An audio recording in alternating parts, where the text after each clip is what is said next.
Hello mga ka-brothers. Yun po ay, dito po sa amin ngayon ay gabi. Kasalukuyan po ako nag-inis ng aking mga daladalahan dahil bala kong mag-bakasyon muna sa Bulacau dahil si Bibi Ray na inalagaan ko ay mayroon ng nakuha si Brother Ed na yaya. Kaya ngayon ay medyo magbakasyon muna ako dahil narinig ko na yung nagbagyong Karina ay yung aming bahay doon ay parang wala ng kaayusan. At rinig ko ay yung dagat ay pumasok sa bahay. Saka magulo na doon. Pero alala din ako dahil bahay namin yun. Bahay ko yun. Kaya bisitahan ko. At bisitahan ko rin yung mga anak ko doon. Magtulong-tulong kay Sister Mary kung anong mga trabaho doon. Pero pagdating ng araw na masabik naman dito, balik-balik lang ako dito. Balik-balik lang. Kaya ako ay gusto ko kasi, ang ugali ko ay gusto ko ay bakasyon, may bakasyon doon, punta rito. Tira lang ang kurang. Kaya, bahala na. Basta, itong akin ay, kaya mamayang madaling araw ako ay aalis na. Punta doon. Magkita-kita kami ng aking mga kids doon. Iwan ko muna dito si Brother Ed, yung kanilang, yang sila pamilya. Kung maasahan na talaga yung yaya nakuha nila, o di, go. Ay ako naman doon ay maraming naisipang trabaho. Kung talagang okay na dito ang yaya, ay bala ko doon magagawa ko ng lambat na panibagong lambat namin ulit. Kasi yung lambat doon na matagal ng lambat doon naging regalo ng viewers namin ay hindi pa nagawa. Kaya bala kong gawin yun. Daming trabaho. Magalinis. Kung ano lang ang sakay ng katawan. Relax na may trabaho. Kaya ngayon po, mga ka-brothers ay ito. Ano na ako.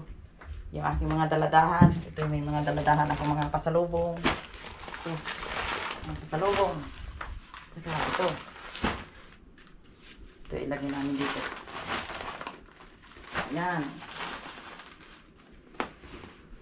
Bago ako matulog ay kailangang nakaayos na yung aking kwan dahil mayang madaling araw alas 3. Yan. Ito ang aking mga pasalubong. Bigay sa akin ni Brother Ed. Ito.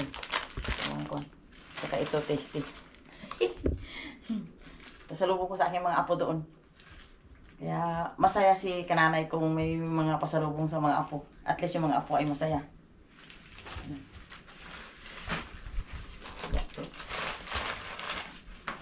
Tapos ito po.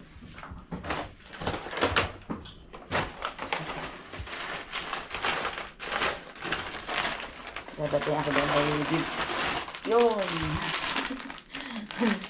Nagluto kami ni Sister Mary ng spaghetti. Ang ano. May mga halo na dito. Alam niyo ang halo ng spaghetti. Hindi ko na ipagpakita sa inyo. Hindi ka malungkot na mag-alis ka dito? Ay, malungkot lang. Pero sa totoo lang mga ka-brothers ay alis ako dito pero ang puso ko ay ano dito kasi kung sa akin lang pamula yung nagkaapo ako mas importante sa akin yung mga apo lalo si Bibi Ray na ano na rin ang kalooban ko pero okay lang may ano naman may tawagan may chat naman pero observe lang ako mag-observe lang ako kung ano talaga ang kakayahan ng yaya na naiwan dito kaya yun pag malungkot at masabik balik naman dito bakasyon lang 5 hours lang dito naman si kananay. Alam mo ka-brothers, pira lang talaga ang kulang. Kasi dito sa amin, back and forth, wala pang pagkain ay ubos mo ang 1,000. Ay biro yung pag wala ang hanap buhay, ay hirap hanapin 1,000. Pero okay lang. Sige lang. Basta ang malaga sa akin ay mabisita ko at makita ko yung aking mga apo na hindi ko alam kung mga next day or second week or first week, balik na naman dito. Maka-ano lang ako doon. Kamustahin ko lang yung mga anong naiwan doon na mga kagamitan ko kasi yung kagamitan ko ay wala nang kaayusan pamula yung pumunta ako dito. Sabi nga nila ay magulo na daw yung bahay at wala nang kaayusan. Tapos ang dagat daw ay pumasok na sa bahay. Kaya yun ang alamin ko pagdating doon. Kaya yun, nagakulog. Uulan yata. Kaya ito mga ka-brothers, ang buhay ni kananay, parot parito. Kung saan ang masaya. Masaya. Pero ano pa rin, eh, kuwan pa rin. Pag alam ko na medyo ano ang kurang katayuan nila dito, balik na ulit ako dito. Ayun lang. Sige mga brothers, subaybay lang niyo ako pagdating doon sa Bulalakaw. Dahil po ay sinanay talaga mga ka-brothers ay gusto niya talaga na parun at parito lang mula doon sila Ate Mary. Kasi yung pinaka passion niya ay mangisda, magtanim, yan, travel.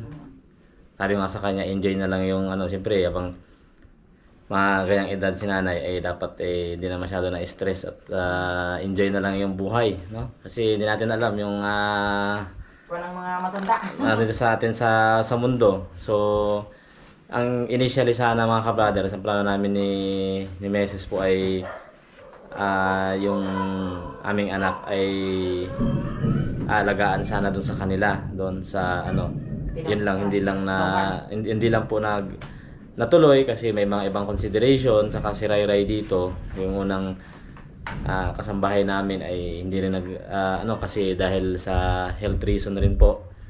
Tapos ngayon kaya si nanay, pero kung si nanay po ay mga sabihin natin mga 50 years old pa lang, kayang-kaya niya yun.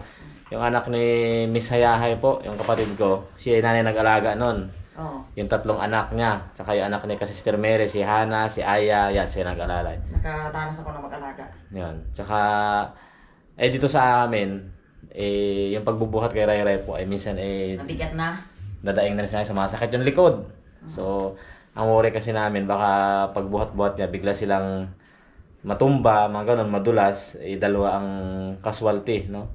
Si nanay kasi ay dati ay natumba kayo ba na dati? Natumba ako. So matagal bago siya na parang na-bedridden pa siya tapos nakabangon. So ngayon po, yung aming kasambahay ay sa tingin namin ay mukhang maasahan naman. Sinubukan namin na siya na lang mag-alaga kay Ray. Sabi ko kay nanay ay mag-observe na lang, mukhang kaya naman. Kaya si nanay ay uuwi muna, no? Doon na si nanay uwi muna doon. Tapos sabi ko nga, pwede naman siya anytime dito pumunta. Pero dahil yung bahay nga ang worry, baka masira. Tsaka yung palay, tsaka yung mais mga ka-brothers ay bumubunga na. Sabi ko pagbalik niya dito, dala siya ng mais. Tama. Pero itong kwarto na ito mga ka-brothers, nung pinagawa ko namin itong bahay na ito, talagang nakadesign na, nakalaan natin isang kwarto kay nanay. So yung kwarto namin na doon. Tapos si nanay po ay ayaw naman niya yung laging may aircon. Dito ka sa gitna. Yan po ay may aircon yan mga ka-brothers. Kaya ang gusto niya daw ay dito lang siya, no? May dalawang bintana naman, yan naman po ay maliwalas. Tapos meron siya dito, may binili ako sa kanyang cabinet. Yan yung mga gamit ni nanay mga ka-brothers, no? So dinala ko lang dito yung ano ni Ray kasi may nandun ang play pin niya sa kabila mga gamit. So yung room na ito mga ka-brothers, nakalaan to kay nanay talaga magbakasyonan.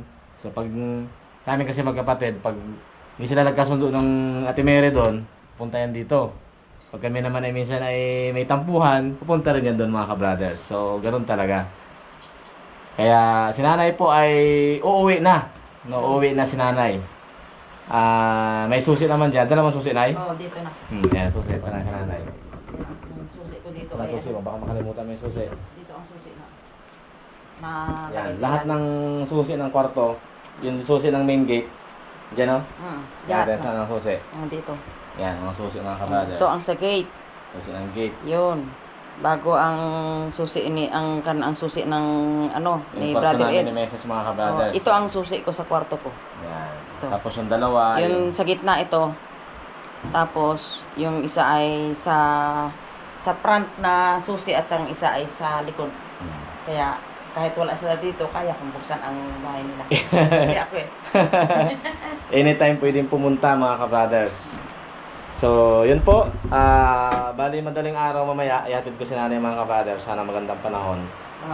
Tapos itong kwarto i-close na namin. So, abangan niyo po si kananay doon yan. Tatlo lang yan. Si kay Fishing Brother, kay Brother Eric, kay Sister Mary, at kay Miss Hayahay. Sa Milindrek. Doon lang abangan niyo mga kabrothers.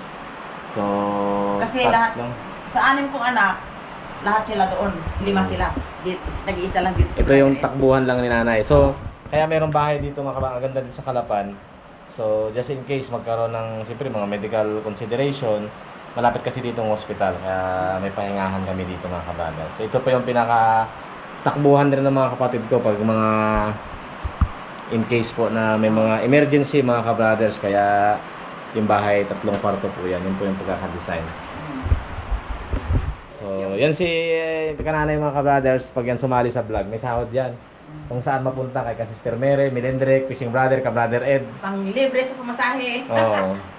Tapos maliban dito sa kay Ray Ray, yun lang ay may bago na tayong kasambahay. Pero pag si nanay, kahit nandito pa rin yan, mayroon pa rin siyang sahod pag nagatulong sa ano. Kasi nung may bagong kasambahay, si nanay ang nagaluto, nagalinis, minsan siya nagalaba. Kaya yan. So nakasarado lang itong kwarto ni nanay. Ang aking kwarto. Yan, binilang ko siya ng kabinet. Eh, minsan ay nalulungkot dito. May wifi naman, TV, eh, iba talaga Pero yung... iba talaga. Kasi mga ka-brothers, sanay ako na yung parating mag-jogging, magbiyahe-biyahe. Yan, sa Biki. Nung sa Biki, dahil yung maliit pa sila, ako ay nagabiyahe ng isda. Kahit diyan sa Manila, nagabiyahe Yan, ng sa Cavite. isda. Oo, sa Cavite, diyan sa Pandawan, diyan ako nagabiyahe. Biyahira yan si nanay. Oo. Kaya ako hindi mapalagay sa bahay, kailangan talaga ay... Kailangan na physical activity. Oo, na ano ako, nanghihina ako pag hindi ako maglakad-lakad o ganito. Ay sa amin doon uso ang lakad-lakad. Ay dito walang malakar. Kasi ano eh, naka-steady lang sa pag-alaga sa apo. Kailangan ay maging ayos ang pag-alaga mo para hindi ma-injured ang apo mo. Kaya ganyan lang. Pero pag nasabik ako, balik na naman dito. Tama. Ay, naku. So mamaya, gising na yata si ano nay? Tulog na si Ray Ray? O, tulog na. Tulog na si Ray Ray, pag-alis mo? tulog na. Tulog na. Tulog na. So hindi mamamalaya ni Ray Ray mga ka-brothers na si nanay mag-aalis. Pero kanina ay ano na, nag-goodbye na si nanay kanina kay Ray Ray mga ka-brothers. Kaya pala nung ilang araw si Ray Ray gusto mong parating mag-ano sa akin ay sabi ko ay mag-bakasyon muna ako. Ilang araw na hindi mo ako makita. Pero sana'y maging okay ang aming kasambahay na nakuha para si Ray Ray ay safety. At saka panatag din ang kalooban ko pag si Ray Ray ay okay lang dito sa Calapan. Ayan po. Saka yung bahay naman namin ay may CCTV. Nakita namin real time online kung saan si Ray Ray. Yung pong kagandahan ngayon. Kaya nagbumili ako ng CCTV mga ka-brothers. Tama. Okay, so si nanay po ay matutulog na. Oo. Ay Ito ay mga alas 10 na ng gabi. 10 PM na ng gabi. Mamaya madaling araw mga alas 3. Ihatid ko yan si Alas 3. nanay mga ka-brothers. Abangan nyo na lang doon sa Fishing Brother, Sister Mary, Milendrek, tsaka Miss Hayahay. Nandun yan si nanay. Babalik yan dito, hindi natin bigla na lang malalaman nyo. So abangan nyo na lang po pag bumalik si nanay. Parang ulan lang na tumutulo. Okay, good night. Okay. Bukas na lang ulit si nanay, hatid natin. Mga ka-brothers, miss na si nanay. Yan, madaling araw po ngayon, mga alas 4:30 ng madaling araw. Kaya nakaliga ni nanay, nakaredy na. Dala na yung mga bagahe natin, yung mga bagahe. Mga pasalubong at mga... Parang wala nang balikan. Pero may susi yan si nanay mga ka-brothers. Anytime, pwede yan pumunta dito. Kaya niyang buksan yung bahay na ito, yung mga daladalang pasalubong. So, ihatid ko lang siya mga ka-brothers dun sa sakayan ng bus. Sa terminal. Para kasi gabi pa ngayon eh. Para dire-diretso na yung kanyang uwi. Medyo malayo rin to mga ka-brothers yung aming bahay sa terminal. Kaya gaya yan, madilim. Pag walang sakyan, lalakarin na lang tayo nanay. Problema dito, may mga aso. Wala kasing pumapasok dito na ano. Sakyan pag ganitong oras. Kailangan lakarin mo pa hanggang highway.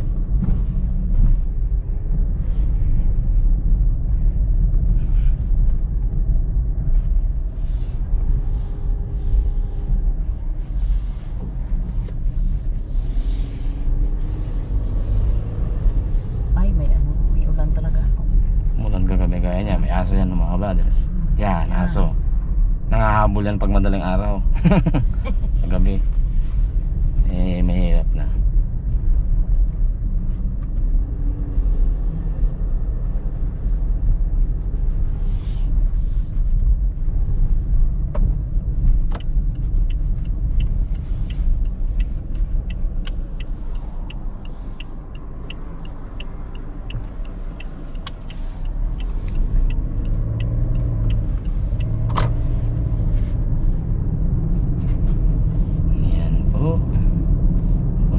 sa terminal.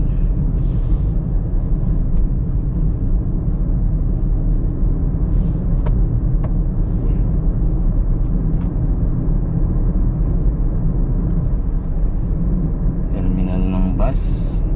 Ang biyahe sa amin ay maabot ng 4 hanggang 5 oras. Pag mamagal-magal pa 5 oras.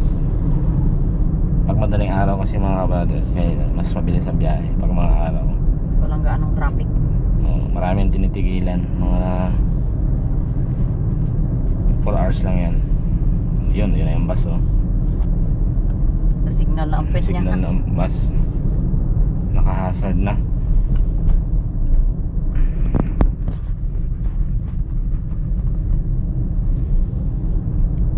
Yan, dito lang malapit sa may mall yung ang paradahan ng bus. Ang sabi ko lang na mag-ingat. Ingatan ang kalusugan. Yan ang Yes. ating kuan.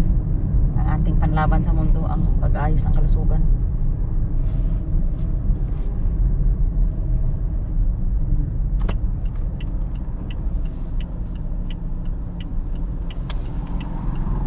Maaga pa si. Ay.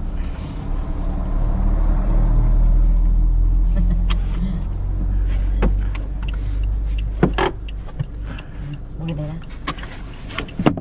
Sige.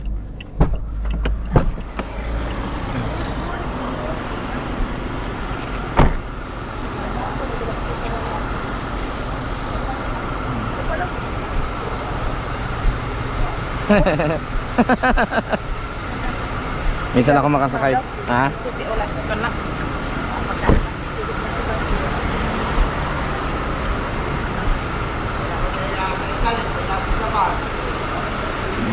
Nung wala pa akong sasakyan, ito dati sinasakyan ng mga kabrada sa punta sa amin. Yellow Mega Transport Corp.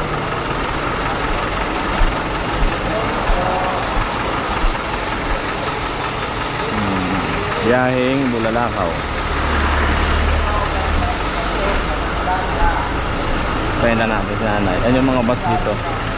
Maraming mga bus.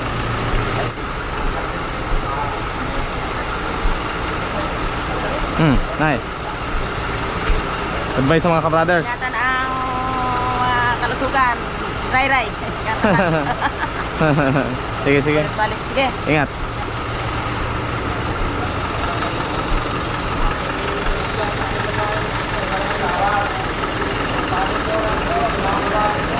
Hello. Okay. Okay mga kabrothers. Nandun na si Kananay. Abangan nyo na lang mga kabrothers si Kananay sa tatlong channel, Fishing Brothers, kay Sister Mary, Milindrick at saka kay Miss Hayahay. Okay po. Bye bye.